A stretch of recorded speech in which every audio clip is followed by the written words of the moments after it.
Hey, so just a quick word before I do this Suicide Boys podcast that I know you guys are all looking forward to. Wait, I need to look into the thing. A few people hit me up and they said, oh, Adam, there are no ads in your podcast. How are you going to make money from this? All right, if you want to support this podcast, one simple way, support my clothing line, ONSOMESHIT.com. We have a whole new line coming out really soon. So that's pretty much it. If you want to support us, check it out, ONSOMESHIT.com. Enjoy Suicide Boys interview. Hey, we're live. Hey. We're live. This is NoJumper.com with the motherfucking Suicide Boys. What's up? Cigarettes on deck. And we got Germ as my co-host. It's like a dream come true. Germ. Never thought this was possible. How you guys doing?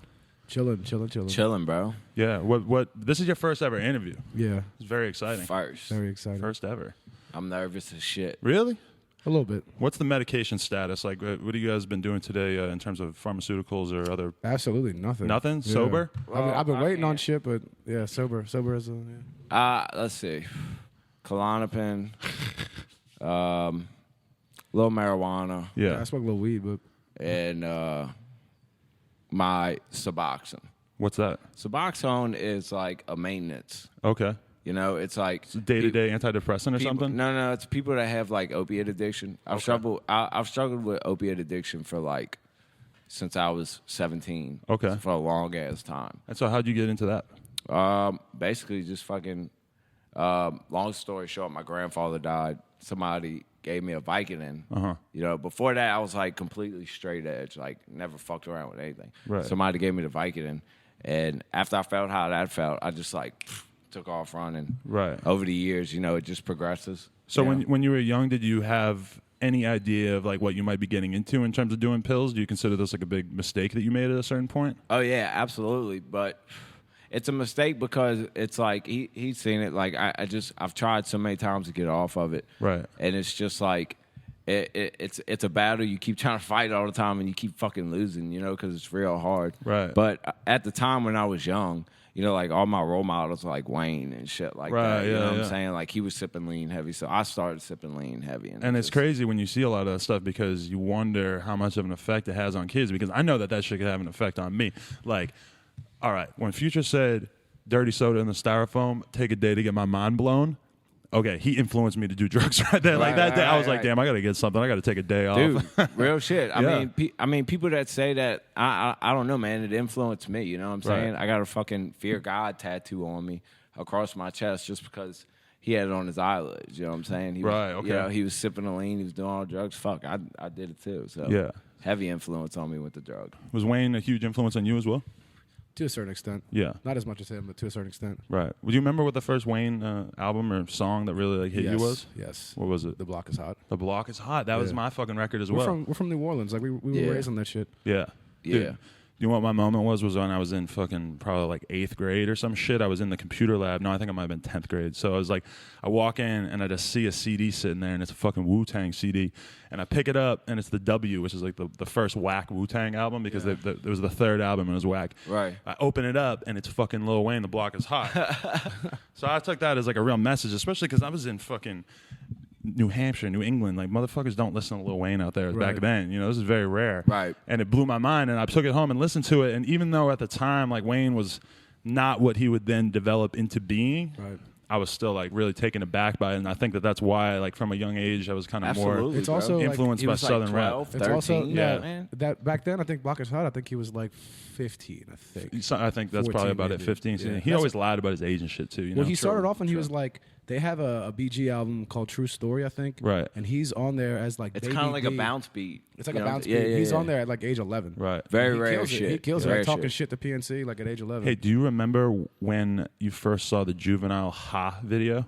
Yes. Because that to me was a huge thing too that just made me realize how amazing Cash Money was like real young. I saw the Back That Ass Up video before I saw the Hot video. Yo, Yeah. back that ass up. Because that song, like, you can't even explain how fucking big that That's song like was the at New the Orleans time. anthem, like forever. With That it. song is like one of the greatest songs of a generation. I completely agree because it's like the kind of song you still hear now. It doesn't annoy you. You're still like, yo, that is absolutely. legit. Man, That's the you song. drop it at a teenage party or you drop it at a Sock hop or some 60-year-old, get together reunion, and everybody's gonna be getting down to it, bro. Yeah, so like because as a result of the fact that you guys have never really done interviews, I didn't really know where you guys were from. I was trying to figure it out, and I'm kind of having a tough time figuring it out. What'd you guess? 7th Ward. Well, you're always saying I was Smurf, so I thought maybe from Memphis or something. Nah, a lot of people think that though. New Orleans. Okay, New yeah. Orleans. So tell me about growing up as white kids in New Orleans. Like, at what point did you become obsessed with rap music? And Very early. Like, what age? Like, I was like 8.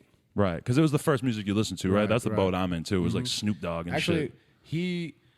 like I said, I guess I kind of got into it through Lil Wayne and like Juvenile, and then he would show me all the other shit like 5th Ward Weeby and PNC and all that kind Like of shit. local shit that Right. was hot. But I first got introduced to it from Gangsta's Paradise, Coolio. Okay, yeah, I was huge on that when I was a kid too. My pops bought me that, but they'd only buy me the edited version. Okay, yeah. At the time. That's crazy because Coolio at the time, like now you look at him, he's like so silly, but he seemed kind of hard at the time. Oh man, what? Anybody wearing a blue flannel with the braids twisted up, you were looking at him like, damn, this fool looks like he Man. might kill somebody. Right.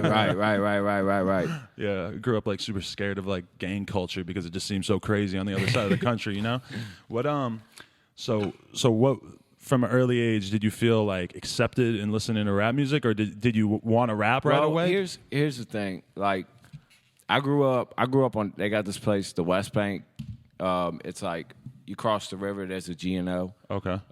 You cross the Mississippi River and it's considered like the West Bank of New Orleans. Okay. I mean, where I grew up at, it was mixed there, but I mean, white people were the minority. Right. So I grew up with pretty much all black friends, so I mean, the whole like dancing, I mean, playing basketball, you know what I'm Right. saying?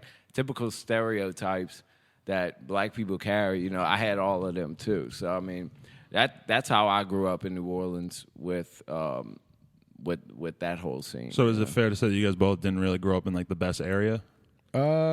He grew up on the West Bank. I grew up in like East close to. I grew up on the East Bank, which is like New Orleans. Okay. I grew up like around Fat City, which was like super sketchy. Right. Like my neighborhood was like the first kind of good neighborhood, and Fat City was like where all like the drugs and all that. Yeah, shit it's always kind of weird because it's a checkerboard. Like you have like it's a street away. bad area, good area, Right, bad area, yeah. good. One yeah, street is like really good. Just the take one next wrong street turn. is And a just lot of like- people don't understand that because they want to pigeonhole everywhere people live. Like, oh, that's a white area, that's a black Yeah, area, it's that's not a how it good area, works. that's a bad area. Yeah, but It, it's not like it that in just most mixes. places. Yeah, it's weird. Not over there. Like bro, the same yeah. place where it might be like super rich, like literally a block away, is like ghetto as fuck. Do you Like, guys feel like you run into like the stereotypes of people thinking that you're soft or that you come from like a different kind of upbringing because you're white? They can fuck themselves if they do. Yeah, I mean, we haven't really like We haven't ran really, into yeah, I anybody haven't really that's ran like, into like you know any what I'm racial saying? shit before. Right. Like, Half the people, I mean, a lot of people that listen to us probably don't even think we're white. actually, yeah. we've gotten that a lot. People will be like, "Oh my god, these guys are white," Right. and it's like, why does it fucking matter? Do you feel like it's not that big a deal to be a white rapper in 2015? I mean, I get the cliche and shit, but like, I just so happen to be white and rap. So You grab the door. I think Bay's here. You know what I'm yeah, saying? it's just a coincidence. That's kind of crazy because that's changed a lot over the years. Yeah. It has. Oh, shit. Yeah, absolutely. well, to answer your question earlier, just to tie in, like when you said when we first started listening to Cash Money, did we like look up to them? And yeah, I did. Yeah. Like, I wanted to be Lil Wayne when I was 7. Like I was like, but I also felt weird in my own skin because I wasn't that. You know what I Right. mean? I wasn't from the project. So to kind of come full circle is kind of tight. You know? Yeah. So Did you like? At what point did you guys meet and did you start? he's my cousin. Okay, yeah. People His- wanted to know if you were really cousins. All right, yeah. Here's that. My mom here's is that his final mom. answer. Oh, okay. Yeah, they're sisters. Our mom's from the gutter, like of New Orleans. Yeah, so like I was born a year before him. So I mean, from diapers, we've come up together. And how old are you guys right now? I'm 26. 300. 300. You're gonna drop that on us? That's dope. I appreciate that. All right. So, but what about from like a music standpoint? Like, at what point did you realize like, oh, I'm gonna be rapping with my cousin? Well, the thing is, I started playing music at like 7. Okay. So I never really wanted to try the rap shit because I was always kind of scared to and like, what do people think and blah, blah, blah, blah. Right. And he was doing the DJ shit. We actually didn't link up till like literally a year or two ago to do this shit. Really? I was That short a I was time? doing punk shit for like 10 years and he was doing like making beats and DJing and shit. Okay. So I seen YouTube comments about that too, saying that you were in a punk band and shit like that. Yeah, I was so, in a bunch, yeah. in your opinion, is that contradictory at all, or is it just an overall love of music? What you mean? Like, I feel like a lot of people might look at a dude who was rapping and he used to be in a punk band or some shit and be like, oh, like, that's kind of weak. Like, that means you're a fucking poser or whatever, Nah, which I like- completely disagree with, for Right. the record. Well, I don't look at it like that. Like, I was always into rap as well. I think the whole underground thing, bro. The underground Everything's thing, just yeah. like The it fact kind of that meshes it. if you go to there's so many punk elements. one of our shows or anybody in the underground show, Right. it's the same thing as a punk show. Like the Right. pits and the energy, everything. It's Yeah. the same thing. And that's what drew me to this. Right. And the whole punk thing, like I said, man, I did that shit for 10 years. I didn't go anywhere with it. I started rapping for like a year or two and you know, it kind of took off. So what were you doing in the band? Playing guitar or something? I play drums, Dude, you could guitar, play bass, everything, sang. Yeah. But did you have any success in that regard, or was it just kind of never. whatever? I mean, I toured twice with this band, but like I never saw anything. just never from went it. nowhere. Nobody would ever like Nobody put the effort in that he was putting the effort Yeah, in. right. You know, he was going hard with it. He was running I everything. had like to drag like 3 other people with me. You know what I mean? Like Right. they would always Oh, want yeah. to get fucked up. Having or- a band in general seems like just such It's a really fucking hard. nightmare because you got to get all these people to do On the all the same same page, things, yep. and Yeah. nobody is on the same page all the time. Like, nobody- even 2 guys is a I mean, challenge, we I'm butt sure. heads. We Right. butt We definitely you butt know? heads, but the thing is, nobody, as far as the punk aspect goes, nobody wants to do like the shit that's not music, which is like booking stuff and Right. making merch The and all business that stuff. stuff. The And that's promotion. what's crazy about punk versus hip hop is that in rap it's like accepted. Like you want to make Right. money, you want to do well, because most of the people who do it are from a background where they actually need to Right. improve their situation. Whereas in punk rock in 2015, maybe not in the 70s or the 80s, People aren't maybe hungry anymore. Like Right. the 70s and 80s, especially with like in the 80s with the Reagan era, like Right. depressions and shit. Like that was a time and place for it to happen, and kids were pissed off and wanted to say something about it. Nowadays, I feel like people are too comfortable, people are too relaxed, people just Right. there's nothing for them to stand up for anymore. Right. Like, that's why I think like punk is kind of dying. Like Just from the little bit I've seen, I mean, correct me if I'm wrong. I've gone to a couple of shows of his when he was still playing in the band, but it's like it's a bunch of actually like white privileged kids, Yeah. Usually, yeah. that, Like that middle act class, really middle class. gutter. And I They think it's want- always been like that in a You lot of know? ways. Because Like- if you want to be rocking these leather jackets and having nice guitars and all this shit, it's like you have to have some money to do that. I mean, I knew kids that their dads were doctors, and they would go buy leather Right, I jackets mean- and then Right. like stomp on them with their dad's car to make them look tight. Like, Yeah, man. You know, Yeah. it's But so, give me a couple of punk bands that you still love. That if you were gonna listen to some punk right shit. now, what you would fuck with? Shit. Like current punk bands? Or No, punk just bands? anything of all time. Spotify. Misfits is probably my number one, man. I mean, not like True. fuck Glenn Danzig, fuck you, Glenn Right. Danzig, but like Misfits. Early is tough. era, Yeah. You know, Minor Threat, Choking Victim. Love Minor Leftover Threat. Leftover Crack is a huge influence for me. For Yo, Suicide same. I listened Boys. to Choking Victim like crazy in That's high one school of my and favorite shit. fucking bands ever. Choking Victim. Leftover Crack. Yeah. Yeah, that's Left- been yeah. a huge. But Choking Victim was the inspiration. original name, Yeah, right? Choking And Victim then was they before Leftover right. Crack. And that was like mad ska influence too, which a lot of kids Like definitely that don't dirty know crack about rock that. steady shit. Yeah. Yeah, dude. Oh man, I'm gonna listen to that on the way We home can, right we can now. nerd out to that later. Yeah. Yo, that shit was sick. Yeah, fuck yeah. But so tell me, like, you were the DJ early on. Yeah, I started DJing at like 13. My parents had got me for Christmas. They got me like, I don't know, man. It was basically like 2 CD players and like a mixer. I mean, you couldn't even like scratch.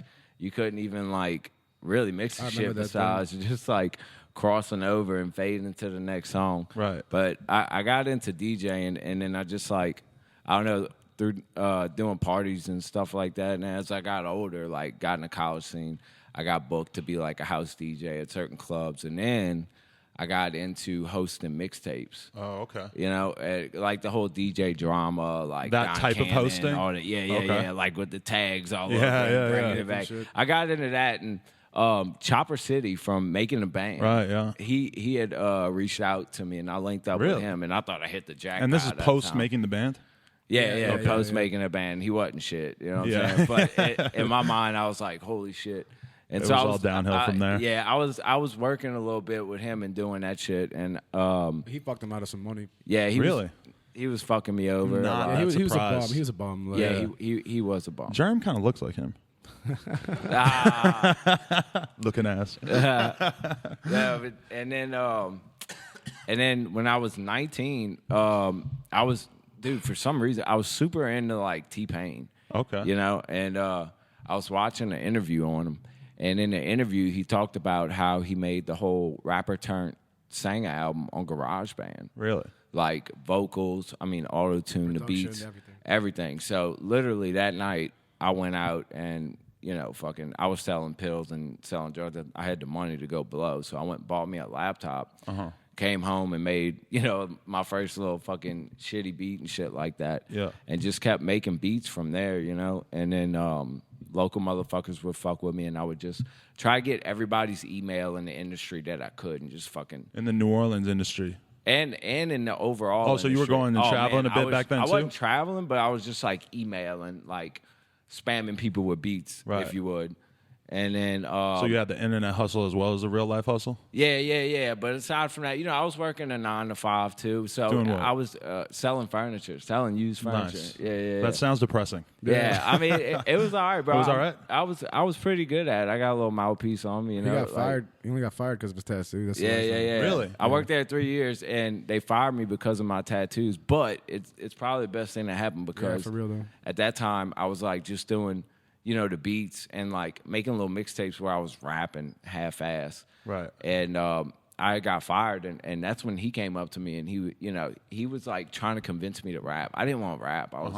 I fucking hated it. But I were you thought- already rapping on his beats? No, I couldn't rap. Like I was just like dabbling at the time, and I didn't want to do it by myself. That's why I saw something in him, and I wanted him to do it with me. That way, I wouldn't be like alone. So, Right. you know, Because it takes a lot of confidence It to really not only does. make a beat, but also to rap on it and then put it out and not show even people. that, dude. Like the first time I even performed music ever, like I was 13 playing drums in a band, and like I remember the singer like counting off like 1, 2, 3, 4, and I was like just ready to throw up. Yeah. And that's sitting behind a drum set. So Yeah. imagine like with the microphone, all these people looking at you. You could say something really stupid or say something really, I don't know. It's nerve wracking sometimes. But we got to that point, he talked me into doing it and all that, and we just got to that point to where like we were like, fuck it, dude. Like, you know what I'm saying? We're not getting any younger. Like, if we're gonna do this shit, like do it now. I haven't had a job since I got fired. I haven't had a fucking job. Now I'm But not is that living because good. you were selling a bunch of drugs your entire life, or since Nah, you quit your just, job? He just like decided like when we decided this is what we're gonna do,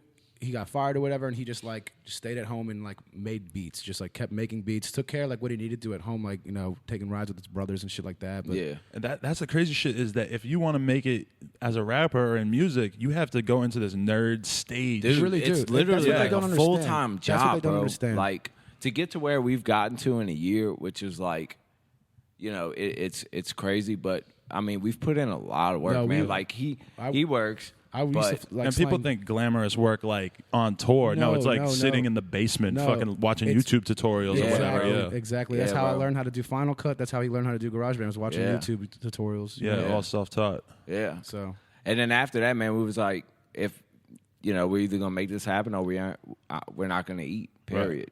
actually, what we said was we're gonna make this happen. We're gonna kill ourselves. Yeah. That's what we said. Once you make it, you're gonna kill No, yourself. No. If you didn't. Yeah. I mean, if this didn't happen, 'Cause if I don't- Suicide Boys didn't I don't want to happen, work a 9 to 5 job. Yeah, I'm blowing my I've fucking slanged head pizzas off, bro. before. Like fuck that. I don't want to do this shit. Like, It's a dark life. you it know, really is. I It's- don't plan on it not working, not to bring negative energy or have a plan B, but like, It's to do or die. say- It's do or die. Right. If it didn't happen, I'd Right. blow my fucking No plan head off. B. I mean, Because I don't want to live my life going through the same shit every day to work. I'm not doing that. To work like 8 hours a day just to go home and just because like I've worked a 9 to 5 like I said, and like halfway through the day you're like, damn, I just want to go home and fucking sit down and watch TV. Right. And that's not very Because it sucks every ounce of energy. Right. out Oh my of you. That's God. not a great. Yeah, bro. That's not a good thing to think. Like all I want to do is go home and watch TV. Right. Like fuck, and that's real. No, fuck that. Like literally the worst thing that you can imagine is being in jail. But working 8 hours a day doing Pretty something that much- you don't like is damn close It's to it. damn close, dude. Because you're gonna go home. It's not like you have 8 hours you sleep, 8 hours you work, and then 8 hours you can do whatever you want. That's the ideal, and that's kind of what you need to do if you want to fucking make it or whatever. Is you have to find time in your spare time to work on your passion or whatever. Right. But at the same time, I mean.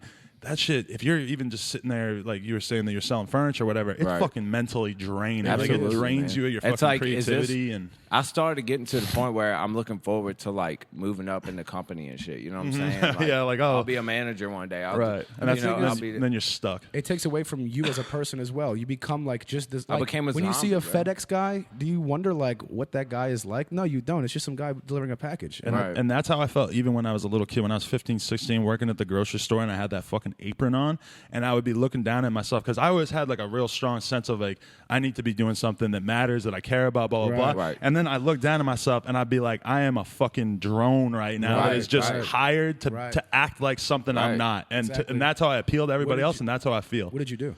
Just doing the grocery store shit. I sold women's shoes at Sears when I was like 17. all kinds of bullshit. How did On Some Shit come about? Like, when was your point where you were like, fuck this shit, I'm about to do it? Well, yeah, this is good because the No Jumper audience definitely probably don't know about this. But when I was like, so I was selling drugs and doing credit card scams and fucking playing Holy online shit. poker when I was like, pretty much since I was like 18 to like 22. And then at one point when I was playing online poker all the time, I was always looking at this one rap blog, and I was always looking at a BMX like message board, like a forum, and it just hit me in the head. I was like, yo, I could run a blog exactly like this rap blog, but do it about BMX. Yep. You know, a year later, I was making enough money that I could quit my fucking poker scheme, and I stopped selling drugs and doing all this fucking awesome, bullshit. bro. And then OSS was more like, I realized right away, like, oh, that's going to be a media company. Like, I'm going to make money through advertising on that, but that's not good enough. Like, I want to have my own brand that represents me and my friends and what we're into, and I can't fucking put fucked up images and shit on an advertising-based blog's clothing or whatever. I wanted to make clothes, and I wanted to do stuff with my friends like that, you know?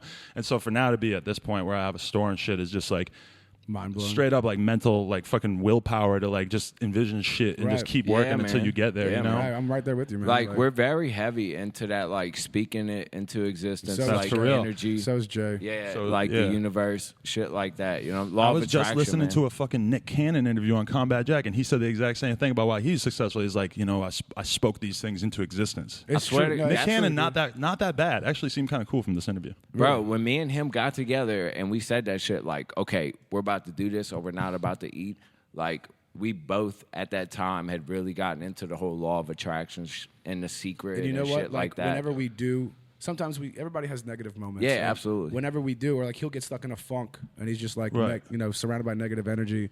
You know, negative things start to happen. You know Right. what I'm saying? Fuck yeah. It just seems like things just start falling apart, but that's because you have like this negative visor above your eyes, and you're looking at all the negative shit. Right. Yeah. You can find the silver lining in everything. You can. Right. Dude, we're all getting hyped up on this conversation. People are going to think that we're snorting Adderall and shit. Yo, I was just getting hyped up. I'm like, yo, this is such a Fuck good yeah. combo. Yo, but I mean, that's for real, dude. But Like, that's really what's is, good though. It about really me and is. him being like a group, you know, rather than individuals. Is like, We can check if each I'm in a other, funk, right. you know, he can pull me out of it. If he's in a funk, I can pull him He's out like of the it. only person. Like there'll be several times where like he can sense when there's like something wrong with me. You know what I'm saying? And we'll talk about it and shit. Like it's that's- so good to have somebody else to bounce ideas off because like that's when things really changed for me with the business is when I got my friend Alfredo, like started working with him all the time because he's a super like motivated, driven person. And then all of a And sudden, that's what you need, bro. Yeah, because I'm more of like an artist, like creative type where I Right. have ideas and like I want to create content and stuff. And he's more like he'll sit in front of the computer and do the fucking taxes and he does not mind. Wow. I'm you and he's Alfredo. Yeah, that's, Okay. that's insane. That's what's Yeah, up. yeah, But wow. that was good because then I started like all these ideas that I had that I would come up with, and all of a sudden I had somebody to talk to about them with, and just be able to be like, yo, like put the idea in his head, and all of a sudden it's not just this thing in my head; it's an email. And if we fuck up, then if we don't do anything, then I would feel like, oh, at least I bounced it off somebody and worked on it. You know, Right, and that's right, important right. because if Right. it's just shit floating around in your head, it's a pretty good chance that a lot of it's not going to happen. Right. You know? Absolutely. Right. Absolutely. What is your creative process with music these days? I mean, I'm skipping ahead like crazy, but No, that's cool. Yeah, like what is like how often do you guys hold up in the Okay. studio? What is the process like? I still work a job. So Okay. 4 days out of the week I'm working a job, and then What kind of job? I've worked in a restaurant my whole life. Okay. Doing like all sorts of shit. Do you Cook, find everything. it like draining and shitty, Of or is it course, kind of yeah. Oh whatever? man, It he'll sucks, call me in the middle of his shift and I'm be like, like, fuck dude, this. I'm just so done with ready. this fucking shit. But Yeah. the money's not there. Like we're still broke, so don't think Yeah, that we're we're broke like as fuck. flexing. Yeah, we, yeah, bro. we don't flex for a reason because we don't have shit. So. Yeah, man. But I mean, to get back to your question, like I say like 3 days out the week, you That's know, when we he'll do it. come up and I mean He lives an literally- hour away from me. Oh, okay. So I drive up there, Yeah. spend 3 days. I sleep there all 3 and we'll nights. just and pound it like whether it's a those video, 3 whether days. it's a new T-shirt design, whether it's a song, we have to get something Get done in those everything 3 And days. do you have a plan when you meet up usually, or is Yeah. it more like you? we're super planned out. Okay. Unless we're talking like for like making releases track. and shit? For releases and shit, like what we're gonna do, we're planned out. But as Right. far as like music goes, we just go with the flow. You want? I heard something. I keep bringing up Future, but yo, this is something that motivated me. And I never said it on the podcast, but I was listening to an interview with Future about how his first album did real good, and then his second album didn't do as good. Honest, and that was the one that the critics didn't like as much and shit. didn't like it. Yeah, same way. There was some heaters on it, but it was kind of a weird Right. album. And then he was talking on this interview about what went wrong, and he's like, "Yo, I got married. Like all of a sudden, he's like, I used to be a person that was just in the studio. He's like, I never did a Christmas dinner. Like I was in the Right. studio working all the Dude, we time. have no friends. Right. I don't have- yeah. And I was just, and he's like, he's the type of person that like he realized that having a family, having all this bullshit around him, being a celebrity, blah, blah, blah. It was just taking him out of his fucking creative space energy, where bro. he needed to be. Like, it took him away from the thing that made him great in the first place. Right. And that is what I sometimes even, like, miss because of the fact I'm so busy. It's just having that ability to sit in your fucking room and just work on shit all the time and just let your creativity go crazy and go in different directions, you know? Absolutely. Like, in New Orleans, you kind of get started young on a social life. So I kind of been there, done that as far as going out. So we told each other we're not going to go out unless like we have like this money and like, you know, we want to fucking go out. Same, man. You know I was in the DJ scene, like always partying in high school and shit. And like I said, after that, I was in the DJ scene heavy and shit like that. So like the whole, even being on tour, like the whole like after parties or like, you know, fucking with bitches or something like that. Because partying is the number one thing besides a job that is just going to I'm not fuck worried you about up. any of that, bro. Like, you it's know a waste what I'm of saying? time and money, dude. It really is. Like, unless you got something going on at the same time, you know what I mean? But if you're just like working a 9-to-5 job and you spend your weekends partying, getting fucked up, like, how long is that going to last? Right, because you know I mean, if you could account for like almost every night I'm going out from fucking 10 p.m. to 2 in the morning and I'm getting drunk and then in the morning I'm feeling like shit and so I'm working on that and like that is all time that you could be sitting in your fucking room working, you know, like trying to figure out what you're gonna do with your passion. You know? It kind of. I mean, the situation that sacrifices everything. Sacrifice. That's the thing. Yeah, but nobody wants to sacrifice shit. Like the thing about it is, we got it a kind little, of works out. Oh yeah, you might want to blow it. Blow it. Whoa, look at this. We got a fire. Blow it. Let's just burn the whole place down. Fuck it. Blow it, bro. Blow that money like a candle. But the thing that still works out with me and Ruby is, he works his job. And, you know, talking about being able to have that time to have that whole creative process. I got my responsibilities, too. Right. But while he's working, those days he's not up. He's banging out beats. Yeah, I'm able to bang out the beats and, like, get the projects ready and shit like that. That way, when he comes up, we're ready to you know, go. we That's just a get in different the kind of studio. energy for you too, though. I think because then, like, you have something that you're still really struggling against. That, like, having that time to be in there, getting angry at fucking your boss. Believe and- me, No, it gets him definitely. in the funk, man. Right. Believe me. I mean, but I also use it as motivation to like help me get myself out of this fucking situation. Yeah, you know? because in a year or two or whenever it happens, I mean, it's just gonna feel even better that you like kept struggling through all that. We're hungry as fuck. I mean, to be at the Sesh Holla Waterboy show, you know, a year ago. Shout out to L and them. Yeah. You know, we were able to do Fuck a Hoe with Smurf. I mean, we had 1,000 followers. We were like shit. that. You know, See, I remember this, and I remember seeing you guys, and I remember wondering because then we came here, bro. We Oh, came, you did come we through You did weren't come here, here. Oh, but we okay, came okay. here with Eddie. You know, Right. and yeah. visited You had and shit, 1,000 but- followers on what SoundCloud? Because you have SoundCloud. 50K now. That's pretty strong. Yeah. Like, Over the year, it just blew up. And Yeah. I mean, I attribute that to us, you know, working as hard as we've been working. Right. But, you know, I'd be lying if I didn't say that, you know, Pouya Right. and what he's the done one that for really us. helped. Smurf, huh? Because- Smurf helped us out too. Smurf too, yes. Smurf was the for first sure. person to like Smurf. reach down to Okay, us. so how'd you meet him? All right, well we were working on a song called "Fuck a Hoe," and it was a DJ. Who was this? DJ Squeaky? I remember specifically. I remember it was somebody made a tweet and it included us and Black Smurf in it. Maybe about collabing on a song or something. But I seen he had favored it. All right, So and you were already a fan, or you knew about it? yeah. So I messaged him and I was like, "Yo, you know, we got this track. Can I send it to you? You want to do it?" He's like, "Yeah, send it through." So I sent it to him. I mean, he didn't charge us. He didn't do anything like that. He loved the track. Shout out to Smurf. He's a good guy. Yeah. Man, shout out he's, Smurf. he's a great guy, bro. He's and fan. he sent it back to us. You know, we were super stoked about that. Put the track out, and then we hit him up, and we were like, "Hey, you want to do a video? Like, we'll drive to Memphis and do a video with you." And then, you know, Smurf off- was like, "Nobody does that." Exactly. You know what I'm saying? Like, Off that alone, he was like, "Nobody's ever hit me up to do shit in real life. Y'all are the first Really? people." to do Yeah. that." So that's why So, he like, really fucked with us. That goes a long way for It really sure. does. Like Yeah. that connection is different. and than then the after DM that, that's combo, when he you know? contacted us and was like, "Yo, y'all want to ride with me to Sesh Holla Waterboy show, and you know, we'll do Fuck a Hoe." Yeah. And he gave us that opportunity to, you know, touch the stage and do that song with him, and then, you know, And we saw like we were sitting on that show. Nobody knew who the fuck I was. Nobody was telling me what's up. 'cause Oh, yeah. They didn't know who the fuck we were, and I remember hating that feeling, being like, man, I don't want to be this I guy don't in the feel this. background. You know what I'm Right. saying? You want to Fuck prove it. yourself. Yeah, fuck this. Like I can do this. another shit hunger too. thing, you know? Right. And it was just to see like Zay and Bones and Chris Just to see and the all them crowd and Eddie screaming their lyrics do back their at him. I thing. was like, And seeing fuck how far yeah. they've made it in a short ass inspirational, period of bro. time. Super. Even to Definitely. see Jay and Smurf and all them on The stage. first time he saw Jay, he was like, "What the fuck does Jay Green?" Because you gotta say, I've been listening to Jay since like 2008. Oh, I've really? been knowing Okay. about Jay for a long time, since like Codeine Dreams and all of that shit. And he was on Traps and Trunks and all this shit. So I've been fucking with Jay for a long time. Introduce yourself, Jay. Yo. OJ Green. Yo, Jay Green. Jay Green. Yo, Chiller. how did Pouya find out about you guys, or how did they start showing up? Apparently, like, I don't know. Apparently, he just liked our music. We found out because he commented on one of our videos saying, like, this is fire. And he Right. said, like, Pouya. And we thought it was just bullshit. We're like, all right, what the fuck? Yeah, But then I yeah. saw the YouTube channel was Buffet Boys, and I was like, wait, what the fuck? Is he really like our And then stuff? he made a tweet. Yeah, then he said something about Suicide Boys, and he did too. He had So did tweeted, Jay. yeah. So we were like, oh shit. Then he had hit us up and like, yo, I really fuck with your stuff. Like, you want to do a song together? And that's how we did Southside Suicide. I sent him like I 5 wanted songs. Yeah. I didn't want it to just be like, you know, some track where we had an open verse and it's just like put a Right. verse on. We it. want it to be fun like, as fuck, Whenever like- we make music with people, we like truly envision what we can see them on and like try to make a good product.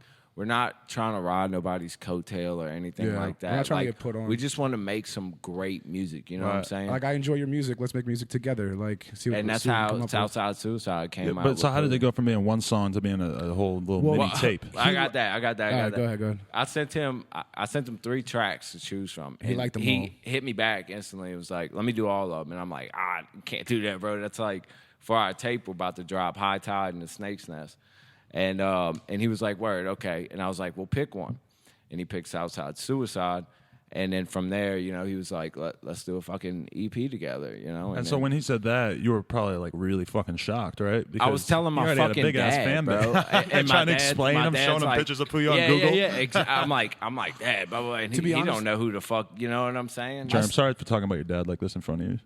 It must be kind of awkward for you. To be honest, like, Krez was telling me that Pouya jammed us the whole time on tour, which is still hard for me to believe. That's that, like, crazy, yeah. I still have a hard time believing that people actually fuck with my music. Because, like, for so long in the punk scene, I just got shit on for like 10 years. Right. You know what I'm saying? Just trying my hardest, nobody liked it. So now that people like actually fuck with my music, I'm just like, what? Especially like my friends. I'm like, what the fuck? Like, this is weird. Yeah. That's crazy. I saw you guys tweet at one point. You said something like, "There's not a lot of people in the rap game that'll work with somebody below them to No. help them out without Man. getting a reward or Not like at all. money or a And feature. or that's whatever. evident. You can look at everything, man. And nobody does that. Nobody reaches below them. Exactly, yeah. Unless And- they have a financial incentive to do Right, it, like right, they right. sign the Right. dude or they're getting some money And from it or whatever. Pouya genuinely liked our stuff, and he reached down to us. And man, like I can't thank him enough for for what he's done and fucking with us. You No, know, definitely. But I think the reason why that doesn't happen so much is because people are afraid that, especially in the rap game, that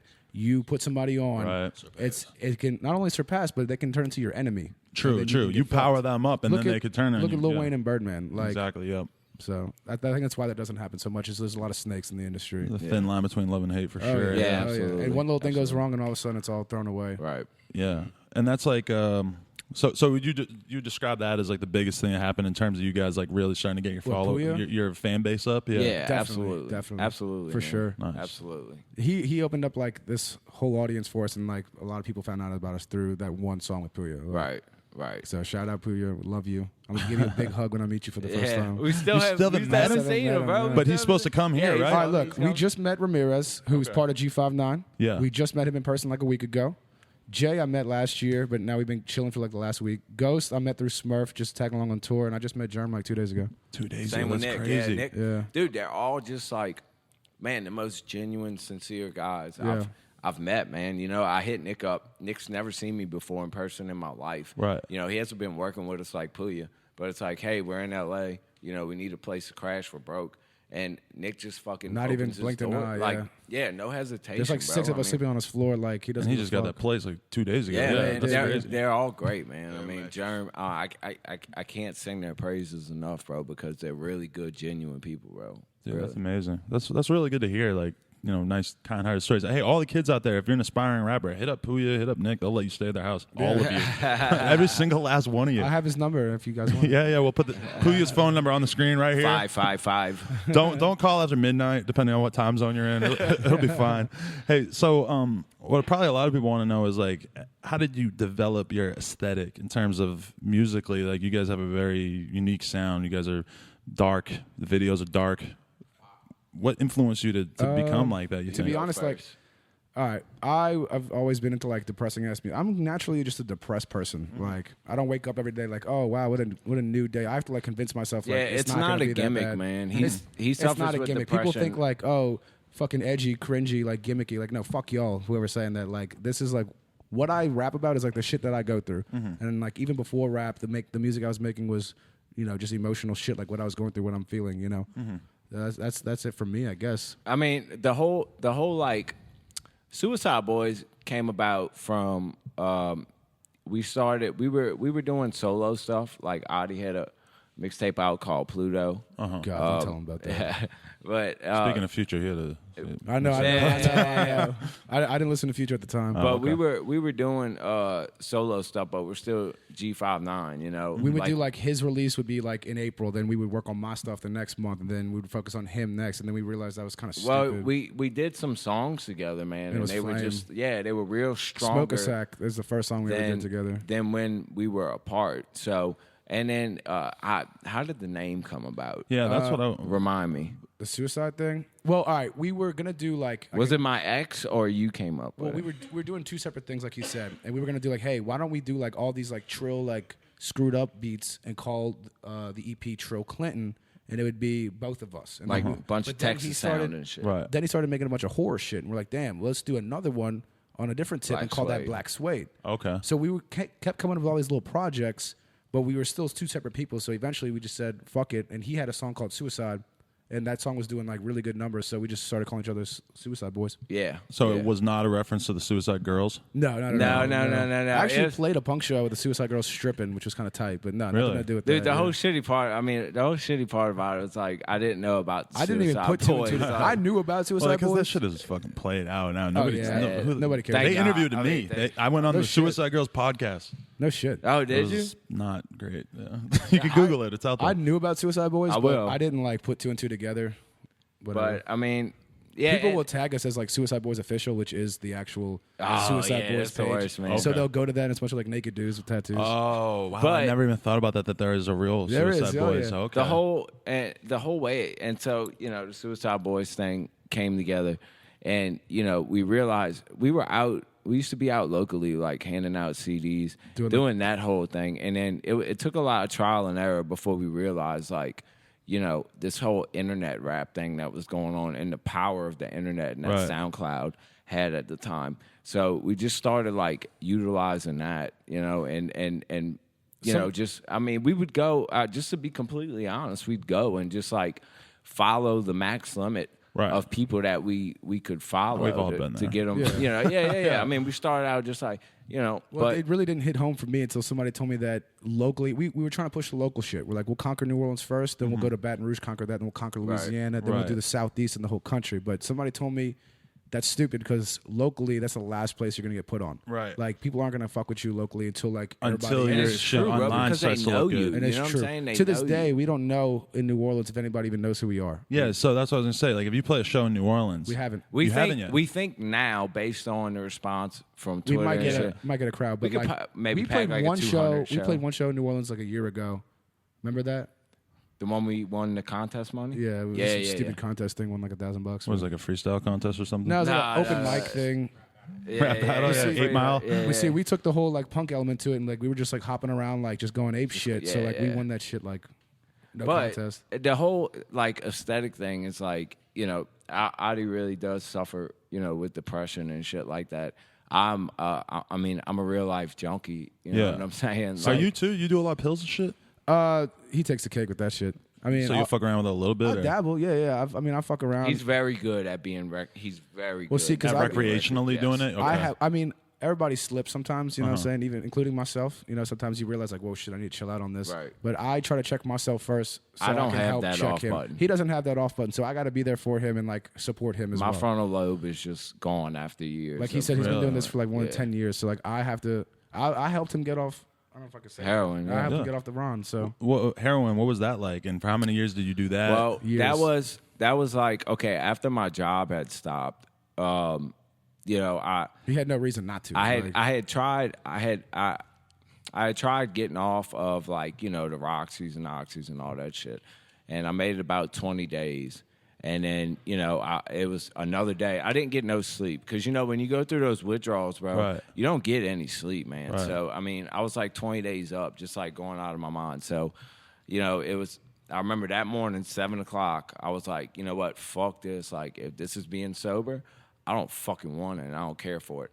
And I went out and I got some Roxy's, and I was able to do that for a couple weeks, but they started cracking down on pills. I don't know if anybody remers. I remember When they fucked up the FDA coating on the oxys. Yeah, they started fucking around. So I knew I'm going gonna to sound like a junkie too because I know that. But I knew everybody was going to start moving to H, and sure enough, that's what It's cheaper. started. Always, It's cheaper always. and Where I'm cheaper from, and stronger. everybody Where you dying from like Boston area, like in Yeah. New Oh, Hampshire, yes, in New England. yes. Yo, just the other day, a kid I walked to school with died of fucking heroin overdose. Yeah, I've bro. all known the time. like literally 20 people like my age that have died of overdosing. Yeah, I There's got a a huge couple heroin friends that problem in passed. New Orleans. Right. But Huge heroin problem. Shout out to BG. Shout out. Yeah. Sweet BG. I moved up. Of course. I mean, you can't get your pills, bro. You got to do something. So Right. It's easier. It's It's easier to cheaper, it's get, right? stronger. I Yeah. got that, and I started snorting it, and everything. I'm what you call a function addict. You know what I'm saying? Like I'll be able to. I'm not gonna be ducked out, passed out somewhere. Ignoring calls and shit. I can function. So we're doing our thing, and I'm doing Ron. I'm snorting it and all that. But it got bad when it got to the point where I had to start shooting it up because I wasn't feeling. My friend was like, "Dude, just shoot it up. It lasts longer." Blah blah blah. So it got to that point, and I mean, shit, man. First time you shoot heroin up, you know what I'm saying? I refer to it as like talking to God. It's that crazy. I mean, I can't explain it. Besides getting a morphine drip at the hospital. Right. You know what I'm saying? But you can barely remember that shit. But I started shooting up, man. It got to the point where I was shooting up like 5 times a day, and I wasn't doing music anymore. I was just like, I became a hermit. Like the only time I would leave the house is to go meet my friend by the gas station, buy a gram a day, which was like $200.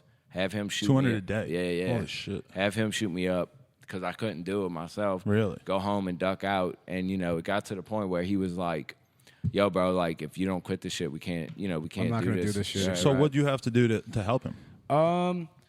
He just really gave just me my like- space and supported me. Look, the thing that I told him is that I'm never gonna judge you for it. Yeah. I'm never gonna like get mad at you for like slipping up. I just don't want you to lie to me. Right. You know what I mean? You can slip up. I'm not gonna be like, what the fuck, dude? You junkie. I'm never gonna do that to you. I'm not gonna judge you. Everybody does what they do. And I've lied to him a lot, but Well, there was a point where it's he was hard. lying to me, and then I told him like, look, if we cross this bridge one more time and you lie to me again, like I straight up been done with Suicide Boys. I'll Right. do my own fucking thing. Like that's it. I'm done. I gave you your chances. It's hard though, bro. When you're an addict and you're in that position, Right. People say, "Oh, just be upfront with me," but that's very hard. He It's would very cry, hard. straight up. He would Yeah. cry, It's like very hard. Because to be at one upfront. point I was like, well, "I'm your fucking cousin. You've known me for life. Why can't you just be honest with me?" And he would cry, being like, "Because even though I don't want to hurt him. yeah, don't he wanna didn't disappoint him. Exactly. When did you feel like you actually were safe and you weren't going to be doing H anymore? He went through like me and his dad kind of made him like sit on the couch and just go through the shit. You know what I'm saying? Like just go through the withdrawals, and then he got on the Suboxone, which helped a lot. Okay. So that's like the Suboxone it's is kinda like a methadone, right? But it's a blocks your- newer version, opiate blocker, and If it he was just to do H, he would not feel it if he was on Suboxone.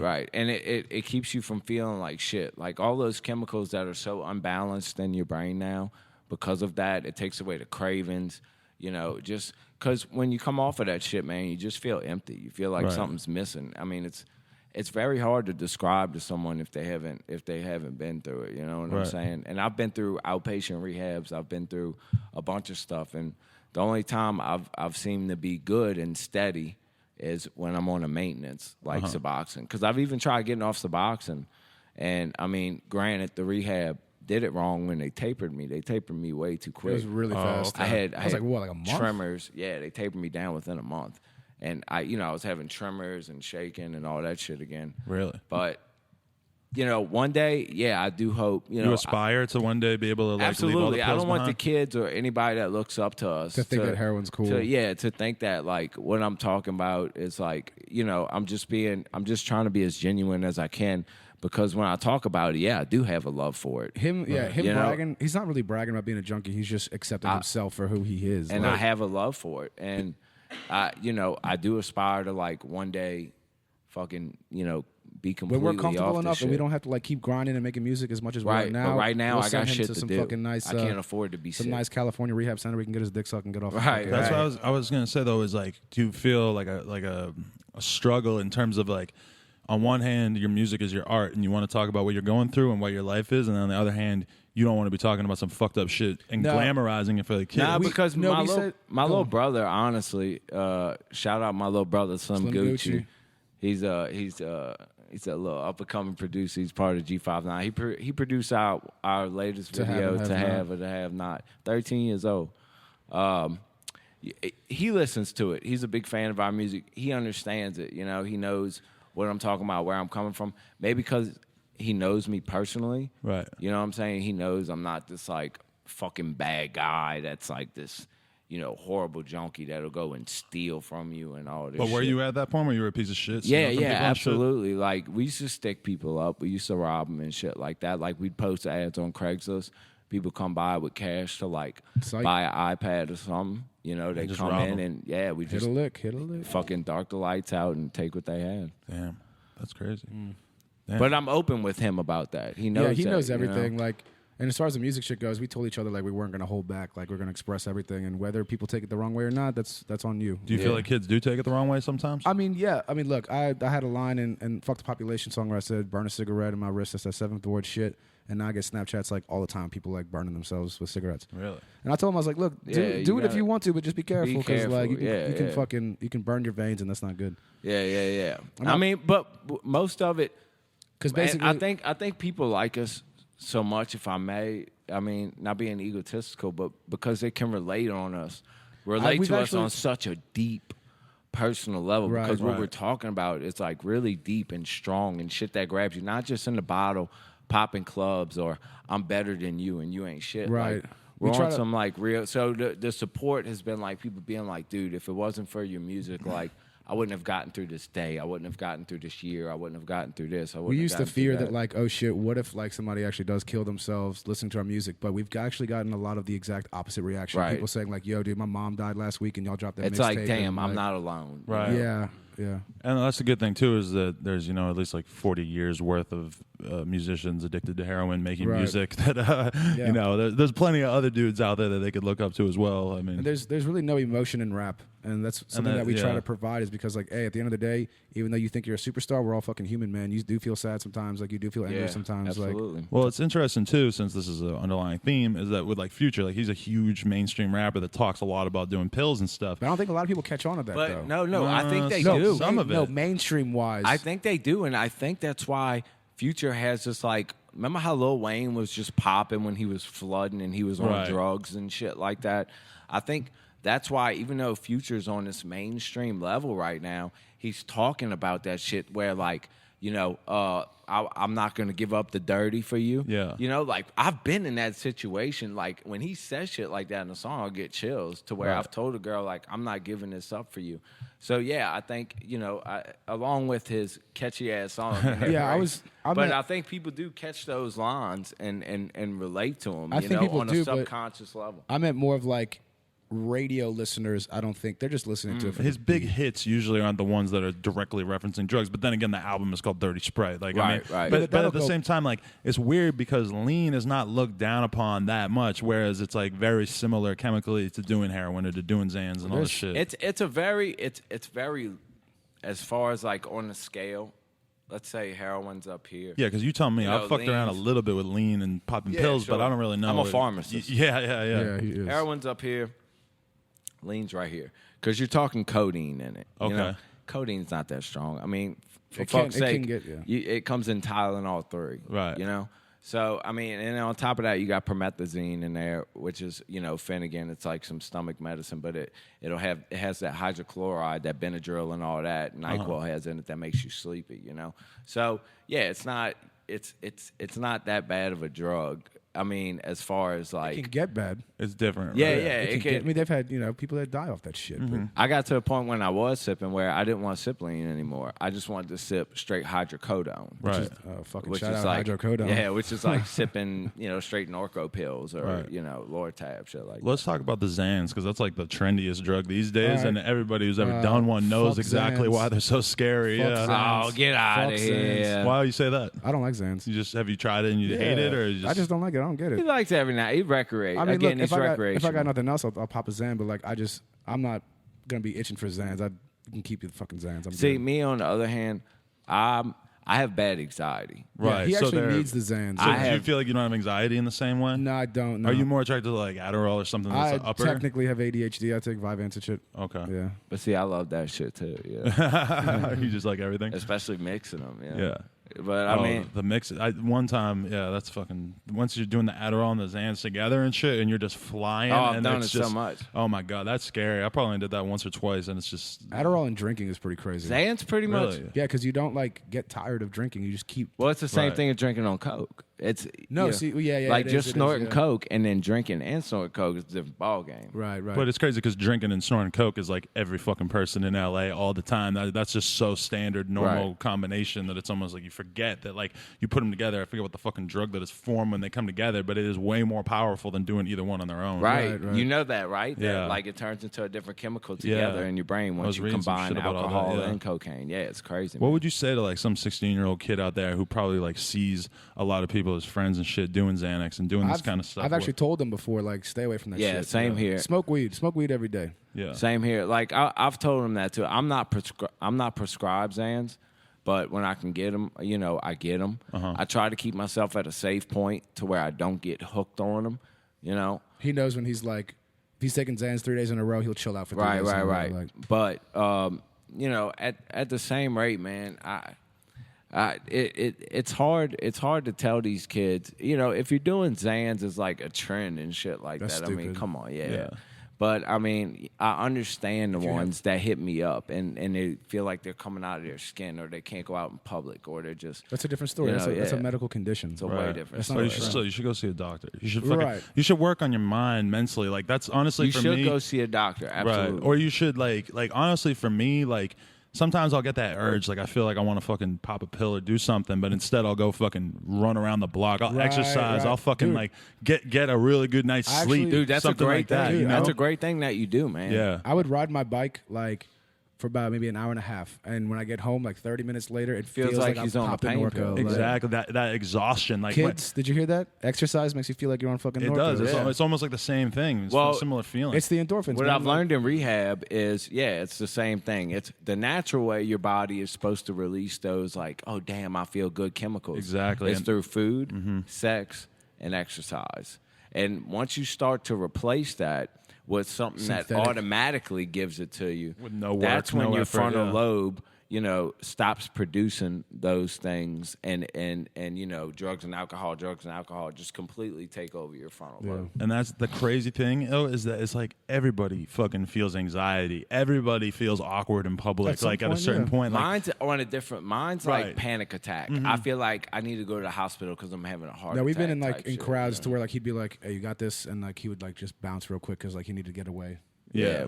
I mean that's the level I'm at with it. But that's like one thing that a lot of young kids might not understand necessarily is that even if you're fucking cool as hell, even if you've been to a million different parties, bars when you're older and everything like that feeling of like not feeling right when It's you're in a normal public, feeling. that is just every fucking Right. human being It has is. that It to a is. certain extent. Yeah. And if you don't have that at all, then you're really fucking lucky. You should Yeah. probably be a fucking movie star or Really? something. No, true shit. That's true shit. absolutely, Hey, absolutely. all right, let's change the topic. Everybody wants to know what your religious beliefs are, so let's all talk shit about religion for a little bit. All right, I'll God is, let you go first. God is dead. Yeah. Well, God was never alive, so he probably ain't No, I dead. feel But you on that. No, I've always I used to be like I was raised religious, I guess, and then when I started listening to like Joking Victim and shit, that's when I started like questioning stuff. And I remember like some high school teacher was telling me like, don't ever read something and take it for what it is. Like, look at the time it was written, look at where it was written, all that kind of shit. Who wrote it? Like, look at all that kind of stuff and question what it is, no matter Right. what it is, whether it's the Bible, the newspaper, anything. question everything. Everything. So after that, I started like really, like I would like sit in my room and just like read these fucking books about like, you know, conspiracy theories. I read like Culture of Make Believe and Behold the Pale Horse and all this shit. And I got super into that shit at a young age, which was kind of uncomfortable for my parents, but they've accepted it now. But I don't believe in God. I don't. We use the devil as a representation of Exactly. fuck organized religion, and we also use the devil as a representation of money. Right.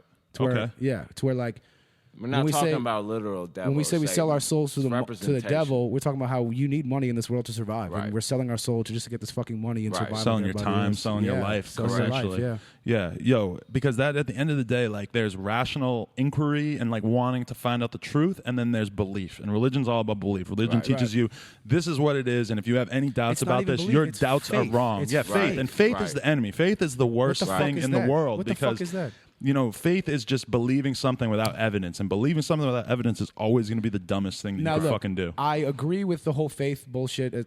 Okay, I agree with faith. All right, say your mom has cancer and she's dying. Right. I think that you should have faith that she's going to live. Again, with the positive shit and putting positive thoughts into the universe, that can work. But having faith in something that somebody tells you is there, and if you don't do this, this is going to happen in hell and heaven and sins, that's all bullshit. Especially because we're not talking about, like I have faith that there's a God out there and that there's somebody who cares about the world or whatever. Like that doesn't offend me, because that, if you need that to get through your fucking day, fine. I agree with you. But you when you start completely. talking about, I believe in this 2,000-year-old book and Jesus is going to come back from the dead and all this bullshit, it's like, use your fucking head. Look into it. Like, try to find out something, you know? I get mind-boggled about how people can just...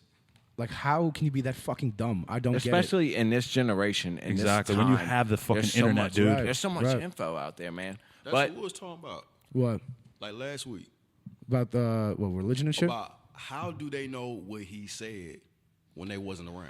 Exactly. Dude, and the religion, the Bible's not even claiming that this book was necessarily written by God. Like if that book with all this bullshit about how you can kill your slaves and stoning people to death and all this bullshit, if that is the book that God came up with, that he instructed people to write, and there's something really wrong with God. And people live by that. Look at the Old Testament versus the New Testament. It's two different fucking... And it pisses me off that they try to wipe that Old Testament slate clean just by saying, but look at the New Testament. Yeah. Right. You know what I'm saying? No, the Old Testament straight up says, like, look at Sodom and Gomorrah. Like, it's okay for God to fucking just slay a whole fucking population. That's genocide, dude. Yeah. Right. You're preaching genocide. Right. So, of course, you have motherfuckers to this day that agree with that. Right. Because they're raised on this bullshit. And religion is dangerous because we see it all the time with this ISIS shit. We see it all the time with the dude shooting up the Planned Parenthood. That's like, I think religious beliefs really are dangerous when people believe them and actually put them into effect. Yeah. I think really 99% of the world's problems are because of organized religion. Yeah, absolutely. Absolutely. You look throughout history. Throughout the beginning of time. But I'm sorry to cut you off, but you ever seen the movie Zeitgeist? I saw it back in the day. I need to rewatch it. You should rewatch it because they talk about the first segment. I haven't watched it either yet. I've been wanting to watch it. That's one of my favorite movies. The first segment is about how even before Jesus, they had messiahs and Jesus type figures, and even Noah and Moses. They had these type of figures through all sorts of cultures that you haven't even heard of. You know what I mean? Right. Christian. So, yeah, exactly. Like, there's so many Egyptians, religions that have the same exact, like a virgin mother, a savior. Exactly. And what they're trying to say is Jesus was not a person. What Jesus was a representation of the sun, literally the sun in the sky, light, life. Like you can see, you can hunt, you can do everything. And that was what that was supposed to be. And nighttime was supposed to be darkness. Like you can't see, it's scary. Like you need to put a fire to survive and cover because you think yourself. about how scary it must have been to exist as a fucking caveman Exactly. 2,000 years ago. Man, you needed religion because you didn't have Google to rely on to figure out how the world worked. You see a fucking rainstorm coming and you're like, what the fuck is that? It's gonna, Here's you the have thing. no way to make sense of it. I'm not trying to down the South, but religion's very different. Just like down there, I was raised from the typical Louisiana conservative right wing Everybody Christian in the world values. is Catholic. It's a Catholic. You know, city. and let's be honest here, the South is kind of behind on everything. You know what I'm saying? I mean, it's just they're the last in health and education. I mean, a lot of things that matter. You know, the highest in unemployment. And I think a part of them being so into religion, it's a lot of backwoods out there, and they don't have this access to information. It's an easy answer. It's an easy answer. Right. They don't have this access to information. Nor do they want to access the information. No, and that's true, too. Nor do they want to access that information. But, I mean...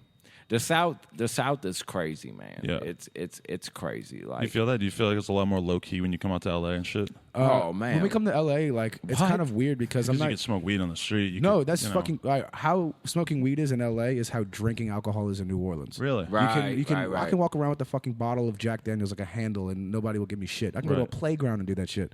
But you got a weed charge. You be an alcoholic in the South in Louisiana, and you're okay. You know what I'm saying? But you smoke weed. Oh my God! I got arrested twice for 2 grams. Right. And I was facing 5 years in jail. And any rational fucking human being could understand that weed's a lot safer than alcohol. So it pisses me off that like when you are somewhere where drinking's not a big deal and weed is fucking public enemy number one. Right. This doesn't make sense. Let's talk about cigarettes. Oh yeah, and even there, yeah. Like, Cigarettes are cool. Like way Andre more 3000 dangerous. said, marijuana's legal, but cigarettes are cool. I mean, like Louisiana, correct me if I'm wrong, is #1 incarceration it is place in the world. In the right? world. Yeah. In the world. I mean, Yeah, and you know what's crazy though is back to the religion thing. Is just that like I got a fucking devil head tattooed on my hand. I got a burning church tattoo on my arm. It's symbols that are anti. Let me see the burning church. yeah. Symbols that are anti-religious are like.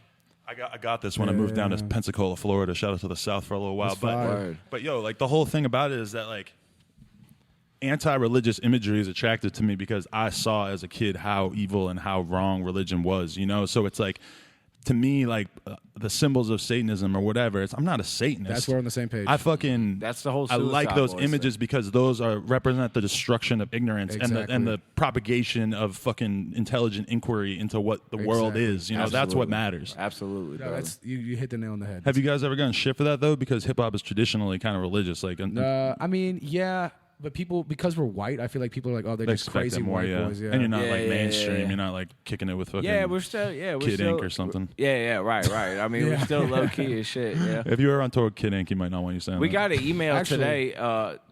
Coincidentally, we got an email today. Like I said, we mostly get support, but we got one today talking about like, are you guys serious with? I believe this person's sibling was a big fan of ours, and I'm not sure if this is true. I hope it's He not. didn't say what had happened. Right, he didn't say. So I don't know if it was a joke or what, but talking about like basically making it sound like they Killed killed themselves? themselves, and it was But he didn't because of actually our say music. Let me see real quick, Well, if because I want to get this story straight before I say something. because Like if that. SoundCloud could make you take your own life, then maybe something else would have done it as Okay. well. Yeah, I think so too. I'm not trying to sound crazy, point fingers or anything. I just feel the need to let you guys know that your music is greatly influential. My brother Jared loved you guys to death. He would listen to your music on repeat along with a few other bands, but like his last week of his life was 90% of your albums. And I don't really want to sound like a crazy conservative nut or anything. I'm just deeply heartbroken. And they quoted one of his lyrics saying, "So I cut my fucking wrist, feel like a puddle of piss, suicide, death of me, who gives a fuck, no one." And then they said, "It is insanity, pure insanity. This world is already insane. Why feed into it? Why feed yourself a bunch of bad drugs and glorify it and to push and cheer for the end? I simply do not understand. You may as well smoke crack. I just want you to know you guys won. You have succeeded. At least my brother found comfort in your songs." Well, I agree with the last sentence. Yeah, At least I he mean, found comfort in I your feel- Oh, songs. no, they kept going. Homie's missing the point of what we're trying to do here. We're not trying to say like the world is a fucked up place and let's all make it even more fucked up. We're saying the world is a fucked up place and this is how it makes me feel. Right. And this is what I've gone through. And like, what could you possibly contribute to art or to music besides your own experience? Like, Right. rap is full of people who are not speaking from their own experience and are talking a bunch of bullshit. Right. I mean, I understand what he's saying is that he feels like maybe you guys make it seem glamorous or whatever, but I mean, and that's up to you at a certain point to try to figure out how you want to express it and everything like that, you know? Yeah, I don't know, man, because it's like I guess people aren't reading through the lines and Yeah, I like see mean- the symbolism. I mean, because it's depressing songs, but I mean, some of them have an uplifting feel to them and stuff Right. like. You know I what think I'm in a way saying? they It's- all have an uplifting And feel it's to not it. your Yeah. responsibility to spell every single thing out in every single no, song. not at all. You know? Not at all, man. Yeah. So I mean, I but think a big part of art is pushing the boundaries. And, Exactly. Yep. absolutely. And I think that's why we don't. If I'll say a line I and I'll couldn't have ask said him, it better. Yeah. I'll ask him like, "Hey, is this too fucked up? Like, should I not say this?" And he'll be like, "No, dude, say it. Like, Right. We'll see what happens." If you look at like all the great musicians throughout time, I mean, they all push boundaries to a certain extent because otherwise you're just doing what everybody else is doing, and that's boring. Absolutely. look at Elvis, and I fucking hate Elvis. Exactly, But like, though, yeah. look at Elvis, like just because of him shaking his hips, like everybody was like, "This is the devil's music," like all because it was in a way promoting sex when really it's just dancing. Like, Right. Stupid. Or even somebody like fucking. It's the like, mob mentality. Like exactly. everybody gets the same. and they want fucking- something to blame it on. Yeah, no. exactly. Scapegoats. Yeah, exactly. Exactly. They want something nice and simple for them to make sense of it from. You know. Right. Damn, that's fucking crazy that guy wrote that article. I wonder if we're gonna find or that email. That was Yeah, literally man. today, man. That I was wonder if today. we're gonna find today. out some crazy shit about that. I hope not. Like, I hope everything's okay because, like, that's Yeah, not I really what we do. want to happen. Yeah, like, not at all, man. because Not you at know all. what? And I'm not saying this like in a fucked up way, but like, if somebody kills himself because of our music, that's one less listener. And I'm not looking at his numbers. I'm looking at it as like, I want people to listen to my music Right. and enjoy it. And if somebody kills himself, why would I want that to happen? Why would I want my fan base to kill themselves? Like, then I'm expressing myself to fucking nobody. Exactly. Like, it's stupid. I think why, man, this interview, you know, will be great to shed light on. Exactly. Right? Yeah. Because people have been asking us a lot of questions. I didn't want to answer them. I was going to let you ask them. Yeah, so. yeah, absolutely. That's man. good. Hey, absolutely. what is your life like on tour? You guys like being on tour a lot or what? I'm used to the tour life because of the punk shit. But is rap tour a little bit better than the punk It's the tours? same fucking thing. It's just, a couple more bitches come up to me at the end of the night, but that's about it. Like, It's rough, man. I mean, you know, you're driving, let's say we 8, drive 9 like hours 8, 9, yeah. out the day to get where you're going. And I mean, then- as and soon a as tour you bus, pull right? up, It's a shitty little car. I or mean, something, we're in right? a fucking van. You Yeah, know what I'm okay. saying? You 7 pull people up, crammed in a van. you know, you do your performance, you hop out, you go to the hotel, you get a couple hours of sleep, and you do it Like all literally, over again. Albuquerque, we drove 12 hours, and right as soon as we parked the van at the venue, we walked on stage, did the show. Afterwards, hung out with the fans, and they're all like, "Where's the after party?" And I'm like, "Dude, we don't like. We're I'm about going to to go home and fucking go to bed. sleep." Like, Yeah, I'm a grandpa, man. Like he goes to bed at like 9 o'clock at yeah, night. yeah, and I'm a homebody. So you know, the tour, it's been a great experience. You know, but you know, at the end of the day, I am a homebody, and you know, I miss being. I'm a little more social than him. I'm still a bit antisocial. I only fuck with people that like I really know. You know what I'm saying? And like that I can like trust and. But hang with, when you're on tour, do you take that as like an opportunity to party and to try to take advantage of all the chicks that are trying to talk to you or anything not- like actually that? Really? not at all, not man. yet, at least. Shit. No, it's not so, like that so much. Him He more would. than him. He would. Definitely I don't more than him. I They're don't. saying that Jay Green takes advantage. Jay Green's got the most pussy on tour, that's for sure. Is that just because he's black and you guys are white? So That's it's like exactly what it is. I mean, No, Jay Green just he knows how to finesse it, dude. I feel like I just Germ is don't probably care, soaked man. in puh I right don't. now. I don't put the energy. Germ's a savage. I heard Germ's a fucking savage. Germ I heard he's a was fucking savage, scumbag, actually. Scumbag how? That's what Krez told me. He's like, It is what it is, dude. No, the way he is with drugs is kind of like the way I am with bitches, to be honest with you. Yeah, man. Honestly, it's too much energy, dude. Like I don't. He doesn't give a fuck, but I don't do. care about like going chase after you, girl, and do your little get. Like, sure, if you came up to me and you say, "Hey, I want to come back to the hotel with y'all. I want to have sex, and then I want to roll." Cool, we'll do it. But other than that, man, I'm not going. That's what we're all trying to You know what I'm orchestrate. saying? Yeah, right. I don't care about it right now. You know what I'm saying? The pussy is just.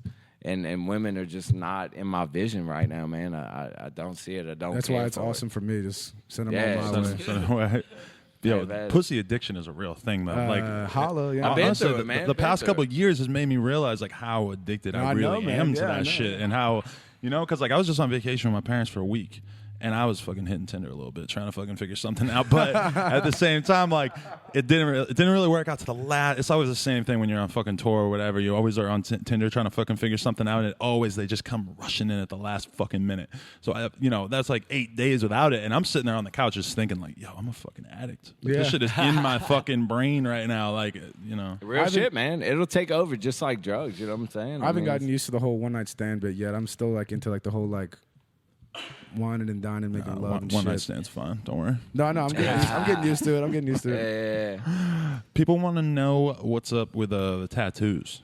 People want to know what the secret meanings are. They think that there's something up with them. Which tattoos? I'm assuming his. I've I mean, gotten more. one question about one of my tattoos, but that's all I've heard. I've been getting tattoos since I was 16. So like, by the time I was 21, He was covered. I was pretty much covered from my shoulders down to my feet. I'm probably about to start getting my neck and face done next. But I mean, What's the there's general really theme? There's really no theme, man. It was just like. I got G59 tattooed on my wrist. You know, I got. And what's G59 stand for again? Gray 5'9". Gray 5'9". Okay. And it was just like 10 years ago. It's me and the homies, like a couple big homies of mine. They got this Highway 59, and it was everybody east of Highway 59, east and south of Highway 59. You know, it was like this Gray 5'9" clique, and it turned into something, but like on some street shit at first, you know. We just developed into our own thing. Yeah, and we just like kind of took it. And one of my big homies is serving a pretty long time, you know, for some what? shit he did. I can't. Yeah, but Murder? I can't. All Really, right, let's I not talk can't about really it. speak on it. Yeah. But we kind of took it and ran it with the music shit, man. Right. And we adapted the whole gray part. Well, the gray thing I think initially was black and white. It doesn't matter. You know, we come together, we're all gray. But gray kind of evolved into like this whole like, I guess depressing tone too as well. Yeah. You know, like gray is neither because gray is kind of like a contextual thing. It's never like this is wrong, this is right. It always Right. depends on the context. That's the representation of Right. things not being black and white. Right, yeah, right. yeah. Speaking of black and white, quite a few people asked, "What's up with you guys saying the N-word?" We don't say the We've N-word. never- don't say I it saw ever? that Never. question. I've never said. Yeah, I've seen Because that when I question saw too. that, I was just like, You "Oh, know I guess what? they do." Look, Huh. they had this Never, one man. track. This one track a long time ago called "Sick." It was like before Suicide Boys. One of the guys that we rapped with, who was a black dude, said the word in the beginning of the song. So that could be what they're referencing. They but might have thought it was We've you. never said it. Yeah, never. Why is that? Why would you describe? I mean, besides the fact that essentially no other white people say it in music Right, because it's weird. Is that Stitches says it. I don't know. Like if, Stitches is in his own fucking world? yeah, That's I true. agree, Yeah. yeah. Yeah, I think Is that that's what it is? Yeah, That's what I it thought is? he got Okay. the pass because he was. He some thinks other I should get the ethnic- pass because I'm half Cypriot, but I told him that doesn't apply. Like, Yeah, if you look I mean, super but white, is it's- it Nick? what? Does Nick say the N word? no, right?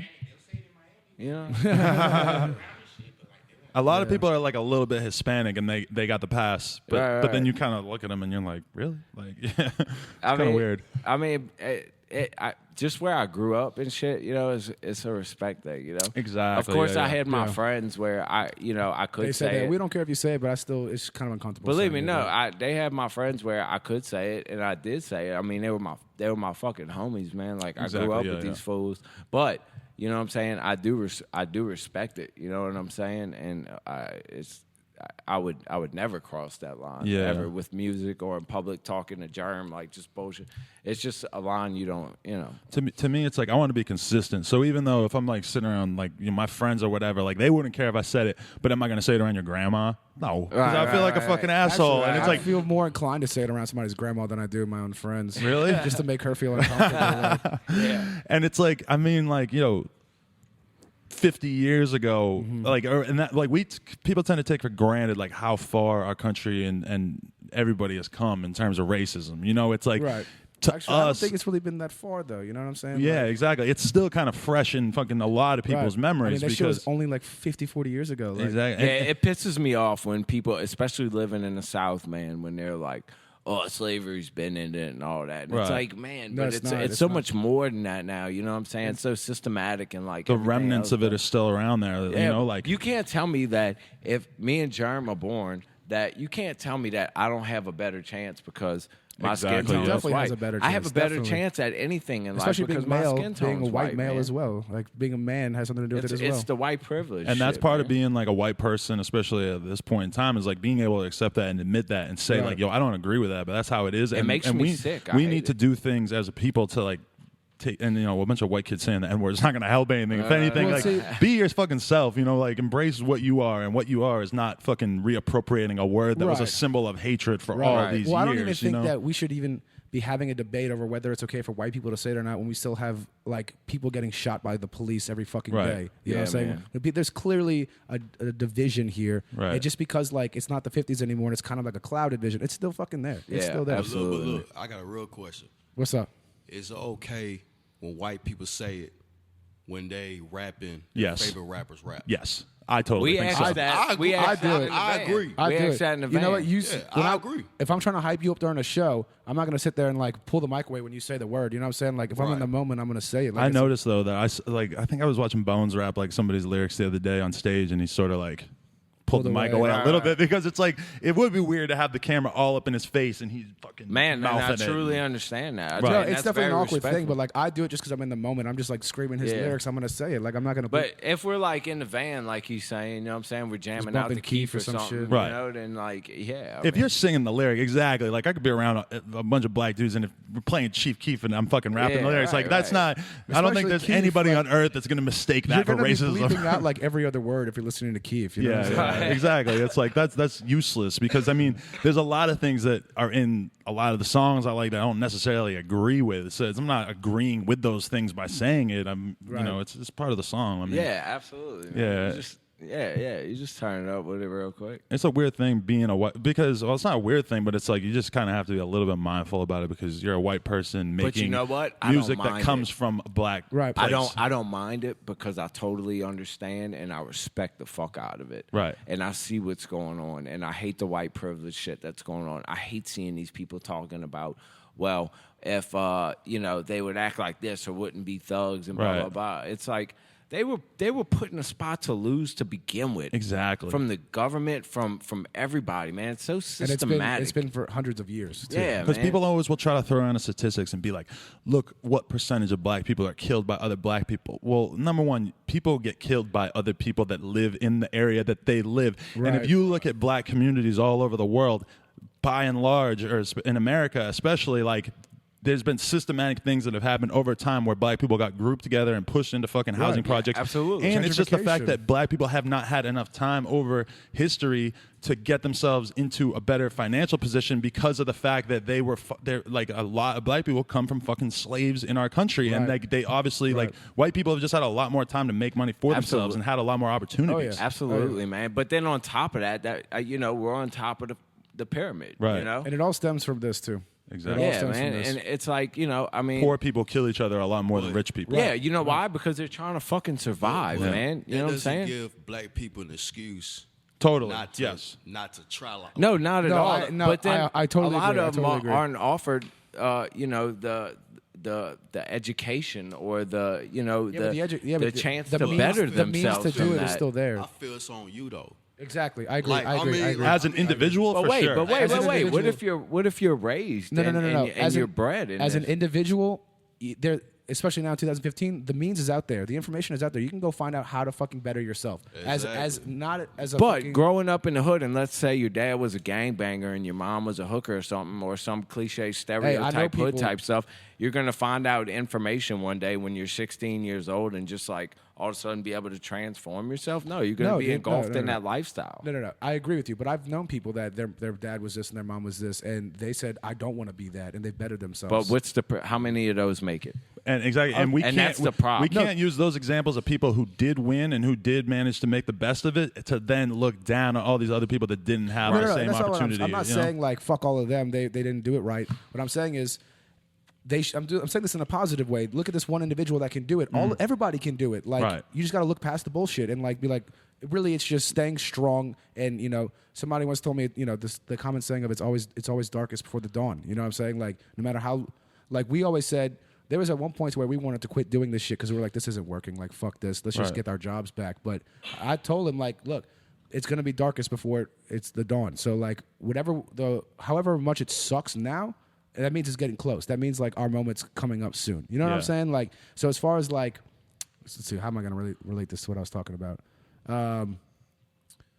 So if your dad's a fucking gangbanger and your mom's a drug addict, like, struggling through life, I feel like makes you a hungrier person. It makes you want more out of life than the average person, especially somebody who's privileged and was born with Exactly. money. But the problem is though, black people are faced with that more than we are. Oh, I totally Those agree. I totally situations. agree, right. You know what I'm saying? I'm not saying that's like- the problem. Look, I'm not saying get off your ass and get a job. That's not what I'm saying. I'm just saying. no, I know that. I know that. I know think that. we're saying that's still not an excuse not to do nothing. Exactly. Yeah. Not to be like, you know what, my mom was this, my dad was that. So I mean, this is what I'm faced with, and this is what I'm gonna be. The problem lies that like the media and everybody in the world is telling the black community, Fuck like, you Fox ain't News, shit, by you the ain't way. shit, you ain't shit. I So just got to that's- say that. Fuck Fox News. Real Actually, talk. you know what? Fuck Fuck all the them. media outlets. I've been spending a lot of time in airports Fuck the recently, Bilderberg and fuck Fox Dude, it News. is so disgusting. what Because I don't they watch do. TV normally, Dude, and it's just it is nonstop so- fear mongering. Dude, it's disgusting. Can I give Dude, a quick shout out? Yes. Man, come here real quick, Ramirez. Come here, bro. Hop on By there. the way, this is Ramirez, Great G59 59. Gods. 5'9". Remember that shit that we saw at the hotel room? Yes, Fox News. They went out in the street. It was about the presidential election, of course, and Republican versus Democrat and all this. Do you know Bernie Sanders? Do you know Donald Trump? Do you know their policy on this, that? And they literally, like, it was obvious. They went and picked. They were in, like, Brooklyn or They Harlem. picked ignorant And people. They picked the most ignorant people that would not have a clue about this stuff, Right. you know? they didn't go find people that are educated on these topics. Like, No, they there's did it to millions of them. Thank you. Like, there's millions of them at Bernie Sanders conventions and Right. at Hillary. It's all propaganda. They're doing it to make it seem like, look, see, the black man is stupid. Exactly. But it was just, it was disgusting, man. It was so deliberate and like making these people look like that, man. And it disgusts me, and I hate it. I have a. I thought it was going to be my girl, and it said it's Pouya. What's up, son? Hey, Fat Nick. Hey. Yo, we were just talking about how great you guys were, like, well, maybe a half hour ago. Shit. It's popping. Pouya. This is the first time I met Pouya. Oh, that's the first time they met. Yeah. This motherfucker. What's up? What up, Nick? Shit. Hey. Hey. Germ, can we replace you with fucking Pouya? Pouya, sit down right here so we can talk about how you found them and what you liked about them in the early stages. Because we're getting to this end of this interview. We probably got like 15 minutes left, but I want to get Pouya's perspective on This has what been he a saw. deep in you interview, guys. bro. This has been one of the best interviews I've ever done. This is Thank you. what I like. This is what needs to be talked about. Exactly, because Hey, we just real- talked about a bunch of real shit. Real Yeah. quick before you get on Pouya's tip, do you know about like secret societies and all that shit? I mean, I've read a little bit, yeah. Bilderberg Group and all that Yeah, shit? yeah. I was just curious. Oh yeah, I've looked into it a little bit, but all right, Pouya, what's good, son? Number one, number two. How do you find out about these guys? Give us the memories that you have of first listening to them. Yeah, these two. Well, the first song I heard was Clouds as Witnesses. I Okay. think that's the name of it. That's the one he commented on. I was telling you about earlier. Yeah. I just saw it, and then what happened was I just came across it on the internet because somebody retweeted it, and then because I known about him for a minute. About but Jay. They were the last ones I found out about. Uh-huh. But the way I came across it was just through the internet. Somebody retweeted it, and then when I heard it, I was like, dope. And then I wanted to find their Twitters, and when I found his Twitter, I realized he was already following me. So I was like, all right, well, so he knows me already. Of course. So then I followed him back Right. because he was already following me. Uh-huh. And I followed him, and then that's it. And then I was just like, you guys are tight. They were talking about how they really appreciate the fact that, like, you know, a lot of bigger artists don't go and fuck with dudes who have less of a following than that are Who's smaller the than bigger them. artest? Well, You you're calling me the bigger artist? bigger than them at that Absolutely. time, Wow. especially. Come on, man. Hi, Ellie. You look beautiful. That sounds. I'm not a bigger artist, but Compared to us, you are. Though. Man, well, Look at how humble he these is. guys are good guys, man. Yeah. I see myself in them too. Really, Even though I heard you guys are older than me. yeah. I'm this is 300. true. You guys are old 26. as- You guys are old as shit. He's 300, so He's that's 300. way older He's than you. 300. That Nick on the way was like, yo, guess how old they are? I'm like 19, 20. Uh huh. He's like, they're 26, but they old. We were talking. Does I'm Fat fucking- Nick have an N-word I'm pass? fucking 20. Are you not Nah, white but enough? In Miami, but he there's does. songs where he said it because he has a pass because he's Spanish. Yeah, that's what we were saying. Is he Spanish enough? But he's have Yeah, great. we've Yeah, had he's not some white. deep Fat Nick's not white. We've Fat had Nick's some not deep white. conversations about it. religion, race. These guys are fucking rednecks, bro, so they can't. I'm not- Actually, I'm when not I a was saying redneck. that this was one of the best Spanish podcasts I ever fucking did, I forgot that we were doing a podcast for a second there because we were just having like a real ass conversation about everything, you know? Nah, man, I actually just met him right now. Just Yeah, now, no, that's literally just crazy. now, yeah. So you gotta. You got a fucking use moment, that. yeah. Fucking, That's you tight. captured the first time me meeting him. Yeah, man. It's pretty rare. Coolest podcast in the world. That's pretty coolest. fucking I got to rare, thank man. Pouya too because you're, I think, the second most viewed podcast I ever did besides Word? Ian Connor, Yeah. Oh, tight. which is good. If Yeah. you're going to be beaten by anybody, it might as well be the king of the youth, right? All right. Who's the king of the youth? That's what Ian Connor got called in that Complex article. No comment. Fuck complex. No You comment. might be the king of the youth too. We could all be kings. No comment. Shout out to Ian. Yeah. So, Yeah, shout out to Ian. shit, how you doing? I feel like I'm supposed to hit you doing as some. good, I man. actually I pretty much just just hit flew the in end of from their Miami questions. right now. Right? Yeah, yeah. So like I just booked it over here. I just tweeted, just met some dude.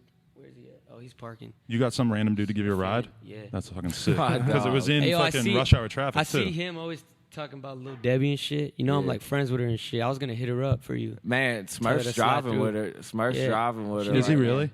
Oh man, She hates me. I've been trying to get at her. You know what I'm saying? Yes. I've been Been using, there, yeah. I've been using the Fredo and Eddie Baker approach, tagging them and telling everybody to go tell them hey. That's how I got So, popping. you know what I'm saying? When she Hey, yo, does tag 'em. finally see me, she's either gonna be like, "That was so cute," or she's gonna be like, "You You're that little fucking aggravating annoying, motherfucker." Yeah. Yeah, If fuck it- She, yeah, let's not even get into it. She hates me. She hates Eddie. She So hates your, Xavier. your chances Yeah. are blown now. Ah, fuck, man. Yeah, it is what it Yeah, is. it is what it is. I'm not tripping. I've just always had this little thing for her, you know. Well, yeah, everybody. Everybody's had a little crush at one point or another, right? Hey, somebody asked this. This is the last question I have written down here. All right, Is let's which get it. which one of you guys was saying that you would ask a girl to bleach their asshole before you would lick it. That's him. And what? This is a strange request. All right. I saw that. All right.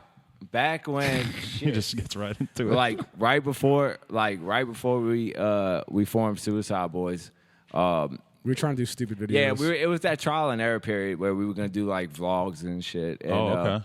And we did a Scrim Eats Ass one because I'd always fuck around and talk about shit like that. So we were in the tattoo shop, and I was just basically going over the stipulations. I just turned the camera on and had him go. What Shit was hilarious. you know what it would take for me to eat your ass because I've done it, and this is exactly what happened. The girl had her ass bleached before.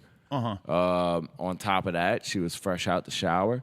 I mean, like, no drying off, you know, because I don't want the, like, you know, the staticky, rubby, dry cheeks, you know what I'm saying? My face is going to be in there, you dig what I'm saying? See, I would just accept that. I wouldn't complain about the I'd staticky. dude, when they're fresh out the shower and they do it right, it tastes like fucking Well, that's skin. what you need a glass of water. And it was my ex who was a black. He was the black A girl. black? You know?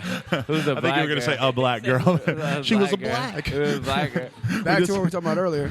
We just had this open-minded conversation. And It was my ex. No, geez, y'all made me feel No, like that I was dropped funny. the M-bomb. no, All right. we know We are met, from the yeah. South. Yeah. All right. It was my ex who I had been with for it was like 7-year relationship off and on.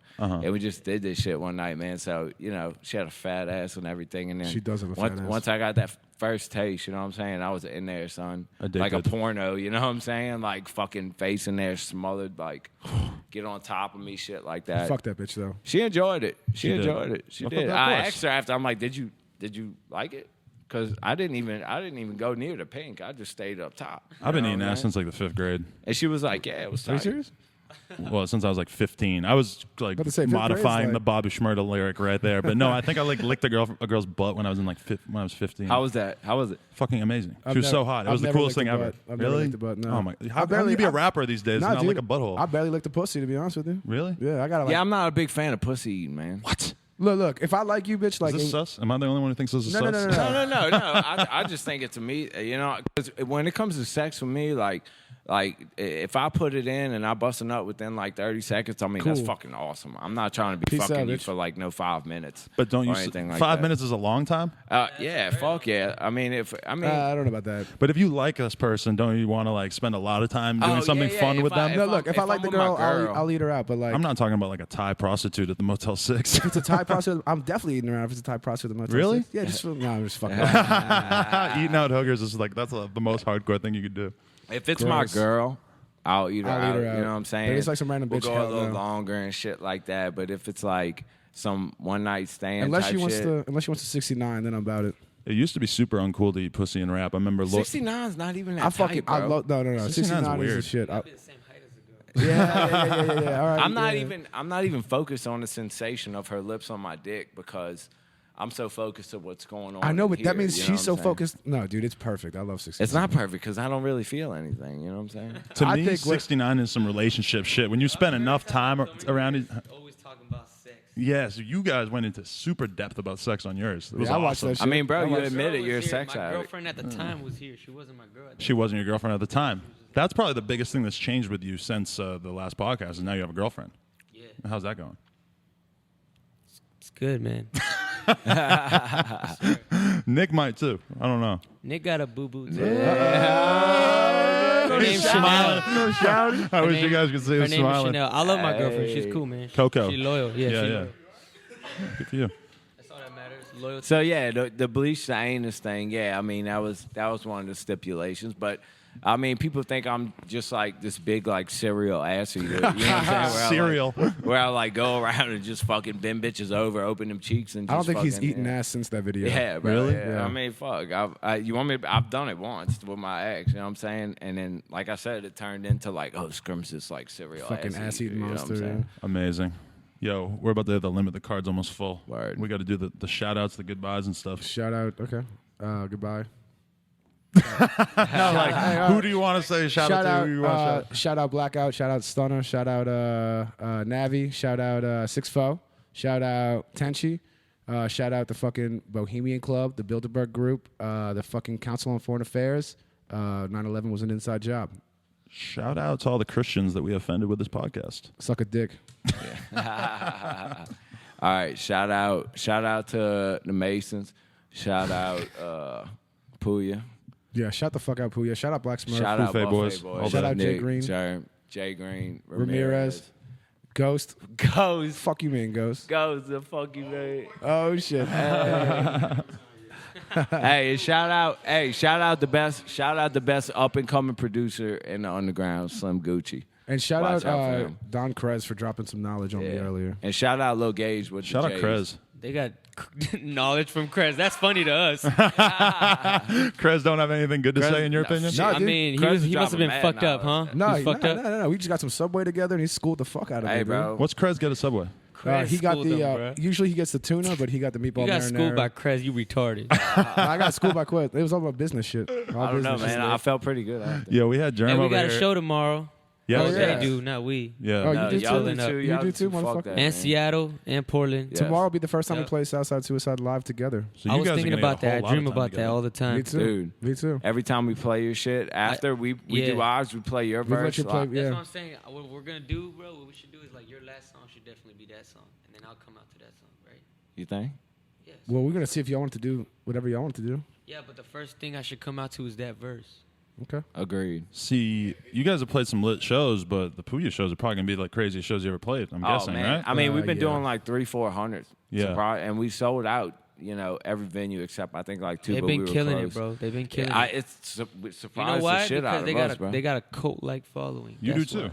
Your shit is crazy. That's Yeah. why. That's when I saw them. When I heard them, I already knew. I was going through big. Pouya shit after we did the interview, just told you. liking tweets that had Pouya in them, just so that they would look at my profile and see the interview, and it was like That shit works. mind blowing. You know what's Shit sad works. though? Shit The works, sad bro. thing is that our mixtape together has the most views, just because like, oh, well, Pouya's on it, let's see it, and that's a sad thing because their new mixtapes are way better than all the shit I did with them. But you did the one with them like 4 months ago or something, right? But that shit sucks compared to their new You shit. think? I I don't appreciate know, it. I man. appreciate it. But the one we did with you is hard as fuck. Yeah, so bro. Your new shit is Legend. fire. Thank you, They Pouya. drop mixtapes like every fucking day, bro. I can't even get a song out in a year. You know? It's crazy. So shout All out right. to the fucking Suicide Just Boys. hungry, shout bro. out Pouya Buffet Boys. All right, I got to end this, but yo, thank you so much to you guys for doing this interview. It was fucking awesome. Thank you, Thank Adam. you, man. To all the people out there, No Jumper. Check us out on SoundCloud, YouTube, iTunes, the coolest podcast in the world. Twitter at nojumper.com. We did an interview with fucking Pouya and Fat Nick that was lit as fuck. We interviewed Ian Connor, Gangsta Boo, motherfucking Black Cray. Which one? Oh, Antoine Dixon, Eddie Baker. Dixon. Shout out to Eddie Baker. Eddie Baker. Shout out Top Eddie. 5 dead Shout or out alive. Chili Sosa. Shout out Chili Sosa. Fat boy, Eddie Baker, what's up, man? All right, thank you very much, guys. Appreciate Adam. it. All right, Adam.